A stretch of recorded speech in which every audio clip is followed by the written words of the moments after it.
if you're lactose intolerant, you can't watch this movie because it's got so much cheese. Sorry, yeah, I gotta go. You guys can do this on your own now. Nope, end it there. You agree? Hey guys, Hey, Joe. Hi, Joey. are we ready to record? Oh yeah, I thought I would that assume was so. your way of telling us, like, fuck you, we're recording now. Me asking that was even more passive aggressive. Yeah, you were like, so can we do this now? Yeah. Happy for you, Kev, to have your PlayStation, Thank you. and even happier to be taking your time away from your PlayStation. So, The happy owner of a PS5. yes. Yeah. I'm But- super jealous. This is the Flix Fellas time. This is our time to spend with our What are, listeners. what are the fellas drinking? Tea. Oh, White dude, Claw. My throat was I hurting like a little the bit, claw. and I got to drive later, so probably not going to drink tonight. My self-esteem was hurting a little bit. That's why I drank the White Claw. Oh, man. Can I I'm say, totally I fine. think White Claws are over. What do you mean? No, I don't think they're over. I think the hype is over, where everyone's like, "Oh my god, like White Claws are the best." Now it's just standard. Like But they have even, like, become it's- standard for drinking. Even the like go-to of like, okay, we're going to someone's house, like let's bring a 6-pack or a 12-pack. Like, I used to always pick White Claws over beers just because I was like, oh, it's healthier, it's better. But I'm like, honestly, it's not much better than beer, and I think No, beers it's like a taste light better. beer. I think So like, and it's less. I'm it depends. I'm still a There's fan of such White a- Claws. There's such a hangover though effect with White Claws, like because it's so sugary and No, I don't know. there's like 2 grams of sugar, you fucking clown. but it's like fake sugar and I don't know. I think No, that's over. I think we should disagree. cancel White Claws. I'm pressing play on White Claws. I'm gonna, Kevin, I'm so impressed. No, it's that you just knew wrong. exactly how much sugar was in White Claw. It's literally 2 grams. Kevin, what's the meta score of Diabetes this runs movie? in my family, so I always know how much sugar is He's in so everything. aware. That's your Um, superpower. You just know how much sugar is everything all the time. I was gonna say though, I think high noons are replacing that kind of hype that was before. At least for me, like I'm more hyped where like I bring a bunch of high noons wherever I go, and I'm like, try these. They're so much better than White Claw. High noons are significantly better. They're just Yeah. also significantly more expensive, which is the Yes. problem. But it's more bang Yeah, for it's your like buck. $10 so, for a 4-pack. Like that's I think crazy. 12. It used to 12 be now. $12 bucks. Fucking Yeah. Christ. So What's it called? I do think so. Not to detract more and talk more about White Claws, but I also want to throw my 2 cents in. I think that White Claws, when somebody said, I don't know, I think it was Kevin or Joe. That scared the shit You out of literally me. scared White Claws are shit. the new floor. White Claws are the new floor. Like everybody used to bring Yeah. White Claws around because like that was the change. Like it's so cool, so new, so interesting. You know what I mean? Like it's now the floor, and like High Noons and or like Twisted Teas doing their thing, or like Bud Light seltzers coming out with like crazy flavors. Like there's so many. Like White Claw made seltzer like a normal, commonplace thing. And then there's been however many people that reinvent the mold and are now like the flavor of the month. No pun Yeah, intended. but they're like doing it Mhm. bad. Like White Claw came out with like White an Claw is the iced most tea. consistent. Did you try the White Claw iced They're not tea? good. It's absolutely garbage. It's the worst thing I ever drank. I'm telling you, Interesting. Variety Pack 1 is still better than Variety Pack 2. I feel that's so well, now there's 3 strongly. variety packs, but I don't know about that. I Anyway, digress. We're 4 Let's get minutes back into to- an alcohol podcast. that's a different show. Yeah. For our listeners today, we are reviewing the Netflix original movie, The Woman in the Window, directed by Joe Wright, written by Tracy Letts, based on the novel by A.J. Finn, and it is starring an all-star cast of Amy Adams, Gary Oldman, Anthony Mackie, Julianne Moore, and Wyatt Russell, along with Jennifer Jason Leigh. So we have a little Falcon and Captain America reunion in this movie. Budget Captain America. Yes. Who played the US agent, Kevin. Witch.com. who played the psychiatrist? That was Because he looks so familiar, he's in other stuff. but I he's couldn't in that, ping, like- and I didn't want to look up the movie because I didn't want to spoil our game at the end, Yeah. so I didn't. Do you remember his name? Because I don't remember the his name, but I know that like he has played other roles that are like a similar. He's a Ben very Davis? typecasted person. Was it Ben Davis? It says as DeVries. Steve and then voice. So he was in 30 Rock. I don't recognize him from anything else. No, I don't think it's Ben Dave. Wait, Davies or Davis? No, Davis. it's not Ben Davis. He's the cinematographer. All right, well, They don't have the regardless. psychiatrist on here. We'll Anyway, figure it let's out. get I'll figure back it to the out. movie again. Okay, first reactions. Let's shoot it to Kevin on this one. Oh, putting me on the spot. I thought it was good. I liked it. I like horror. It was very Alfred Hitchcock, which was cool. And we'll talk about that in a little bit. I thought the acting was great. I didn't have any issues with any of the actors. I liked everybody in that movie. I actually love Anthony Mackie, and we've talked about on the podcast before how we all love Anthony Mackie. He's our biggest fan. He's our biggest fan. And We're his. Wyatt Russell, I think, is a great actor too. And obviously, Amy Adams just kills whatever she does. So yeah, I thought all in all it was a good movie, like a solid watch. I wasn't disappointed. I watched it. Julia got caught, sucked into it too while we were sitting eating dinner. So I thought it was a good movie and a fun watch, a little thriller. Okay. James? Now, James is not a horror fan. What did you think? No.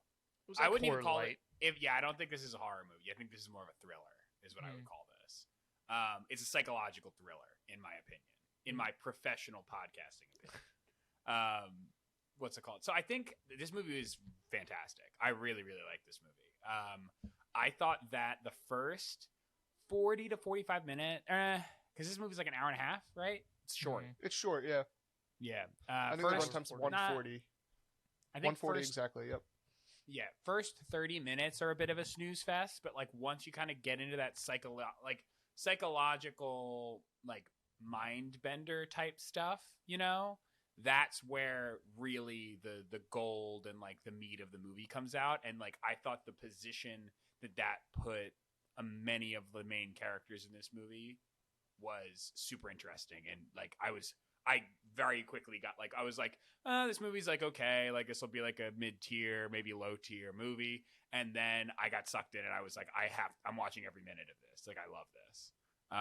The acting was fantastic. I love that Anthony Mackie is, because I feel like Anthony Mackie is one of those actors too that'll get into a movie and he'll sell tickets just because Anthony Mackie's in it, And he had a very, very supporting role. It wasn't he was not headlined at all. It was very you just heard his voice first, and then in one or two scenes, I'm pretty sure they show his face, and I like that a lot because it's a big name to have in the movie, but he's not dominating the performance, and it's not just Anthony Mackie and other people. You know what I'm saying? And not that Amy Adams is Amy Adams is also huge. I was gonna say, I think of the 4 big names in this movie, 5 if you count Wyatt Russell, Anthony Mackie's probably actually closer to the bottom in respect of Hollywood classics.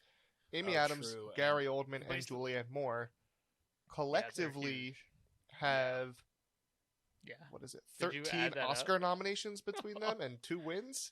I did. Yeah, that was my that's little fun absolutely- fact. for Well, this they one. also have That's 2 of pretty them have careers in film. You know what I mean? I feel like Anthony Mackie's kind of hitting his prime.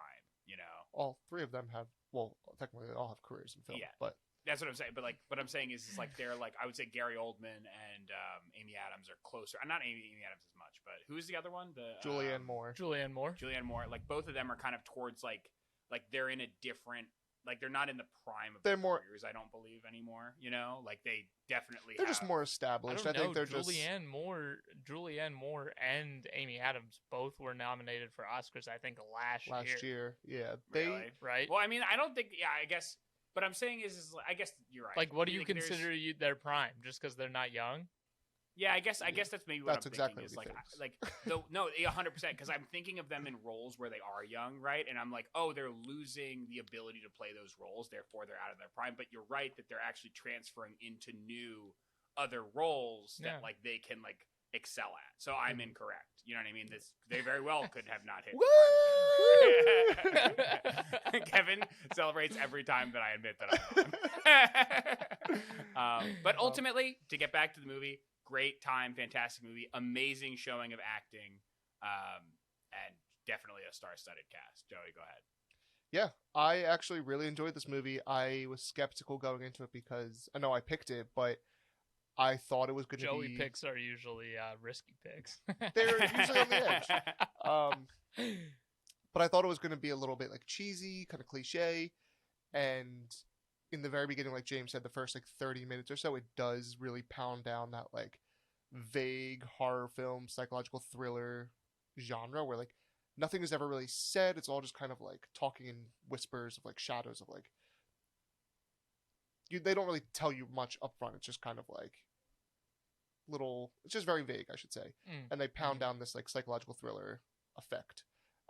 But even with that, it like still kept my attention the whole time. I never thought I was like bored or drifting or it was like, oh, how much longer? I thought it was actually really good. And there's a lot of surprises in this movie, and I think that if you are a psychological thriller person who can handle some gore and some horror, definitely some gore. then yeah, this is a good movie for you. So I can say definitely too that they do a good job with the like. There's a bit of a twist here. You know what I mean? There is a bit of a twist in the movie, and the fact they do a very good job of like putting it in front of you, hiding it, and then like pulling it back out. You know, which I thought was really cool. Yeah, I have some thoughts about that. So we'll talk about that in the next section without before we spoil anything. Yeah. But let's get your guys' ultimate reactions. Kev, Play. Play. Okay. Yeah, play. It's I'm not like jumping at hitting play. Like it's a good movie though. Like it's definitely one of the better ones we've watched as of late. So yeah, I'm hitting play. Good date night movie, a little horror night movie. We're coming into October. It's getting to spooky season. It's a good time. So hit play. James, what are you doing? I am going to click play. This was a fantastic movie. Very fantastic showing of acting. Awesome story. And it was very immersive. I thought they did a very good job of using, not like, they didn't have to like lean on any kind of extensive effects. Like I think the set was very contained intentionally and done very well. So really, really liked it. Joey, what do you think? Yeah, this is my first, I think, confident press play of the season. And I think we're all on the same board. I feel like Kev is going to change his mind by the end of this one. I don't know why. He just seems iffy. But I enjoyed it. Guy. I'm a press play. I think this was worth the watch. And we'll get into the spoilers in the next section. Stick around or keep scrolling. Don't. We can't do anything about it. Nah, click. We love you guys. Stay Yes. around.